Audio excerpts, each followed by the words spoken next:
చిన్న కుందేలు సింహాన్ని ఎలా చంపింది? ఒక చిన్న కుందేలు అడవిలో రాజైన సింహాన్ని ఎలా మోసం చేసిందో ఈ వీడియోలో తెలుసుకుందాం. ఒక పెద్ద నిశ్శబ్దమైన అడవిలో ఒక భయంకరమైన సింహం ఉండేది. అది ప్రతిరోజు ఒక జంతువును వేటాడి తింటూ ఉండేది. అడవిలోని జంతువులన్నీ భయంతో వణికిపోతూ ఉండేవి.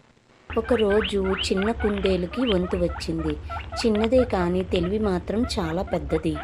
సింహం ఎందుకు ఆలస్యమయింది అని కుందేలుని అడిగింది. కుందేలు, మహారాజా, నేను వస్తుండగా మరో సింహం నన్ను ఆపింది.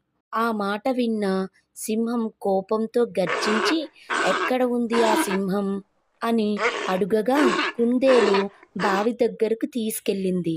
సింహం లోపల చూసింది. తన ప్రతిబింబాన్ని చూసి మరో సింహమని భావించి కోపంతో బావిలోకి దూకింది. అలా చిన్న కుందేలు తెలివితో అడవిని కాపాడింది. ఇక్కడి నీతి ఏంటి అంటే, బలం కాదు, తెలివే నిజమైన పవర్.